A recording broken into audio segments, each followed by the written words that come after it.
সম্মানিত ভিউয়ার্স, আসসালামু আলাইকুম। আশা করছি সকলে ভালো আছেন। তো আমি আজকে একটা ভিডিও নিয়ে হাজির হলাম। এই মেশিনটা আমি নিজেই তৈরি করছিলাম আজ থেকে 3 বছর আগে, এবং বিক্রিও করছি, সেলও করছি। দেখতে পাচ্ছেন, যে নিচ্ছে তার দোকানের নাম, ফোন নাম্বারও আছে। তো আমি যদি ভিতরটা দেখাই, দেখেন, এখনও দেখেন পানি টানি ভরে কী অবস্থা করছে। আমি ডাস্ট এখনো পরিষ্কার করি নাই। সেটা কোনো সমস্যা হয়নি বড় ধরনের, জাস্ট এই এই সুইচটার সমস্যা ছিল। এই সুইচটা কেটে গেছিলো, এই সুইচটা চেঞ্জ করার জন্য নিয়ে আসছে। আমি এই সুইচটা লাগাই দিয়েছি। ওই সুইচটা আপাতত নেই, এটা আপাতত ছিল, এটা লাগাই দিয়েছি। তো এখন আমি আপনাদেরকে এটা একটা ওয়াট চেক করে দেখাবো। এটা কোনো 3 বছর আগে আমি তৈরি করে দিয়েছি, এখন যেভাবে তৈরি করে দিয়েছি ওইভাবেই এখনও আছে। দেখেন, দেখতে পাচ্ছেন। যখন আমি এই সেটটা তৈরি করছিলাম তখন আমি ক্যাবিনেট বানাই নাই।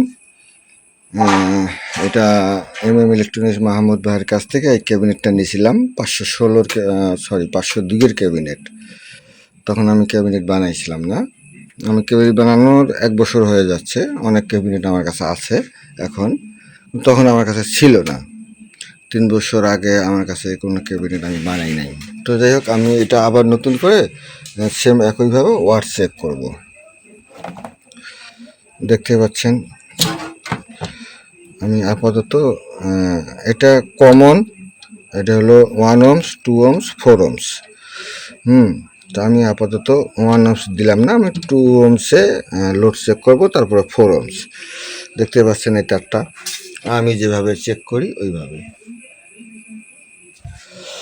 তো আমি সাউন্ডটা দেখাইলাম না, ওই 1 কিলোহার্টজের যে সাউন্ড, ওটাই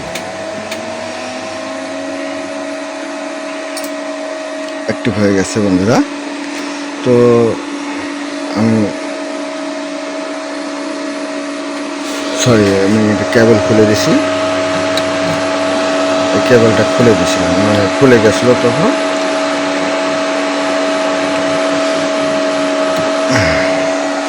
বন্ধুরা, ভিডিওটা একটু লং হবে, আপনারা একটু দেখলে আপনাদের উপকার হবে। দেখতে পাচ্ছেন আমার এখানে এটা হলো 2 ohms-এর লোড। দেখতে পাচ্ছেন হিটার কয়েল 2 ohms-এ আমি এখানে 1331, 1350 পাচ্ছি 2 ohms-এ। দেখতে পাচ্ছেন,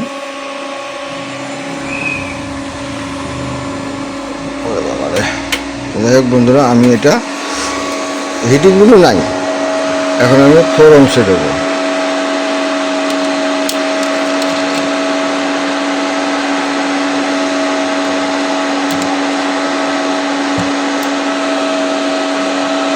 দেখতে পাচ্ছেন 4 ohms-এ দিচ্ছি আমি।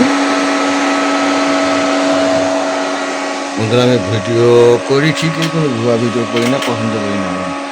এখানে দেখতে পাচ্ছেন ওয়াট শো করতেছে সামান্য, এটা যে ফ্যান চলতেছে সেই ওয়াটটা 59 পয়েন্ট, মানে 60 ওয়াটের মতো। 2টা ফ্যান চলতেছে তো এই জন্য। আপনার একটু ওয়াটটা দেখেন, আমি ভলিউমটা বাড়াচ্ছি। দেখতে পাচ্ছেন 1800, 2000 পার হয়ে যাচ্ছে, 2100 ওয়াট। আমি ঠিক থাকতে পারছি না, 2100 ওয়াট। এটা হলো আপনার 4 ohms। দেখতে পাচ্ছেন, আমি সেটা 1200 ওয়াট সিলেক্টেড করে আমি দিয়ে দিছি। দেখেন, আমি এটা আরও 3 বছর আগে সেট করছিলাম। দেখেন, এখানে কোনো হিটিং নাই, হিটিং একদমই নাই বললেই চলে। আমি আবার দেখাচ্ছি আপনাদেরকে। দেখতে পাচ্ছেন, এটা আমি 1200-য় আমি অ্যাকুরেট করে রাখছি। 1200-য়, এই দেখেন, এই যে 1200-য় লাল বাতি, এই যে দেখছেন 1200-য় লাল বাতি জ্বলতেছে। 1200, 1400, 1200 লাল বাতি জ্বলে। এটা অ্যাকচুয়ালি ওয়াট আসতেছে আপনার 21 থেকে 2200 ওয়াট, 2224। দেখতে পাচ্ছেন কয়েল কীরকম লাল হয়ে গেছে। এটা এক একটা কয়েল 2000 করে ওয়াট, ওখানে আগুন ধরে যাচ্ছে, দেখতে পাচ্ছেন বন্ধুরা। আমি অনেকক্ষণ ধরে রাখছি। তো যাই হোক, ওখানে ব্রেকার পড়ে গেছে, ওভারলোড মারিয়ে দিছে, ওভারলোডের কারণে ব্রেকার পড়ে গেছে।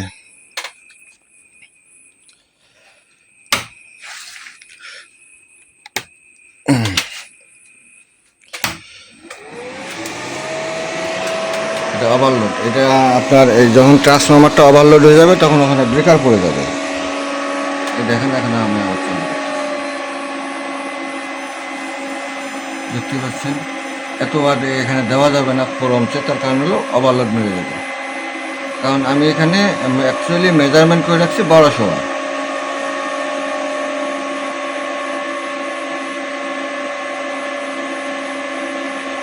বন্ধুরা দেখতে পাচ্ছেন, আমি যদি 1500 বা 1400 ওয়াটও দেই, দেখেন আমার হিটার কয়েল কীরকম করে জ্বলতেছে।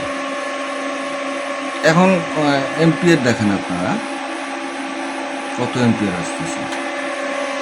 তো এটা অ্যাকচুয়ালি 1200 ওয়াট, 1200 ওয়াটের উপরে যখন আপনি 1800 পার করে যাবেন, এই দেখেন 1800 পার করে গেলে ওভারলোড মেরে দেবে, মানে বেশিক্ষণ ধরে রাখলে ওভারলোড মেরে দেবে। আশা করছি আপনারা সকলে বুঝতে পারছেন। আপনাদেরকে বোঝাইতে হবে না, এখানে হিটিং নাই বললে চলে। এটা আমাকে দেখেন এখানে কত ময়লা ডাস্ট পড়ে আছে, এটা আমাকে পরিষ্কার করতে হবে আরেকবার। জাস্ট এখানে সুইচটা লাগানোর জন্য আনছে। আমি চিন্তা ভাবনা করলাম অনেকদিন আগে সেটটা বানাইছি, আপনাদের মধ্যে একটু শেয়ার করি। তো আজ এই পর্যন্তই, ভালো থাকবেন আপনারা। আসসালামু আলাইকুম।